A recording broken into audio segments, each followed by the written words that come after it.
taxidermy, the art of preparing, stuffing, and mounting the skins of animals for display, originating from the Greek meaning arrangement of skin. Taxidermists were also increasingly used by the bereaved owners of dead pets to resurrect them. So we ask, is taxidermy a lost art form or an up-and-coming craze? Some people think I just get an animal and stuff something inside it, and other people might realise that I actually pick up dead animals or have people's pets stuff. So it's all different, but generally I think people think we're weirdos. I do taxidermy because I love doing it. It's actually therapeutic. It's almost like recreating an animal again, although it's inanimate. But to preserve the skin for other people to see is actually good. And I do it because I'm a conservationist and I want to teach people, especially children, about conservation and how animals should be adored and preserved. So to preserve an animal in its natural state and show it to kids, they love it, and it imprints something about wild nature in them from a young age, and it helps to educate them properly. We were looking for someone with lots of experience, more animal variety and more clients. Then we found Sean Douglas, a taxidermist from Salisbury. Sean invited the team to come to his workshop to have a chat and gain insight into his world of taxidermy. A job's a job. If someone gives you an order to do a snake as a walking stick and a fox dressed up in hunting clothes, you just quote them for it. I don't know what qualifies you as a qualified taxidermist. Yes, I have got credits in taxidermy and competitions, but it's not like a degree or a college you go to. Van Gogh wasn't a really qualified artist. You could say it goes back as far as the Egyptians, but they used to offer up small bird and animal bodies to put in the tombs. But then the oldest taxidermy around is only around the 1700s. So there's no such thing as a stuffed dodo in these museums, they're all replicas. The better quality eye you can buy. These are acrylic, it's a plastic really. They used to make them out of glass. The glass are good, but the acrylic ones today are beautiful. So if you've got a good eye, that's the main thing I always thought. I obtain my animals in many ways. The majority of wild animals come from the roadside because unfortunately hundreds of animals get run over every day, and it's just a wicked waste to see them potting away. I never kill animals. I don't agree with killing animals. I certainly never need to kill any animal just for the sake of taxidermy, and I don't believe it's right anyway.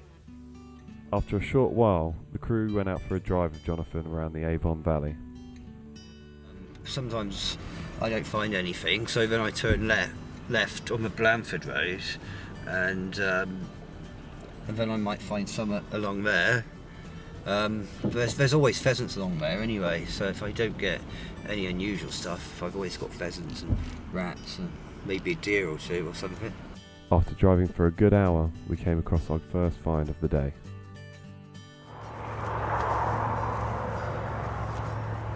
Nice bird, nice meaty, fresh. Again, he's still got rigor mortis, undamaged. That's good for taxidermy purposes as well, basically.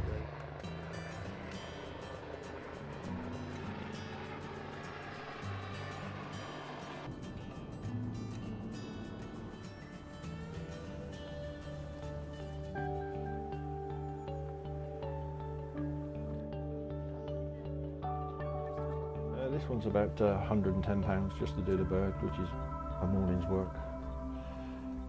It sounds good money, but the government body in charge, DEFRA, don't seem to like taxidermy, and they plan to increase it to about £100 per bird.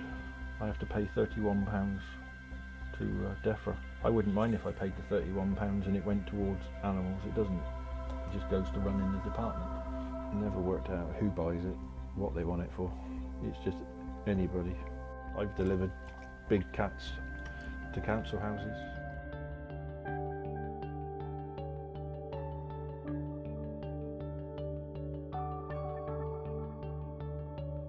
With one pheasant in the car The team carry on their venture before finding yet another casualty. He's covered in ticks. That he's been there for a couple of days.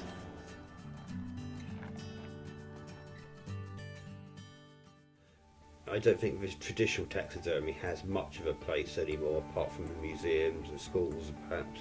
Maybe in the future, taxidermy is just going to be based on sort of weird, exotic art forms.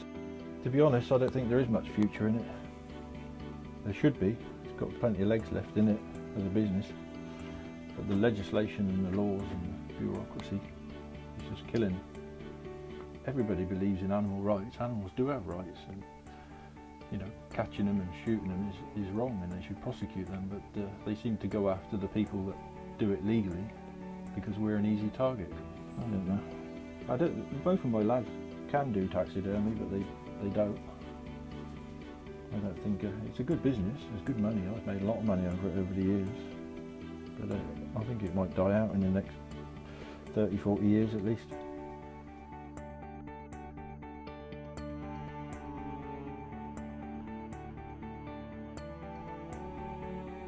The art of taxidermy, although still scarce, is still at large in the more niche market.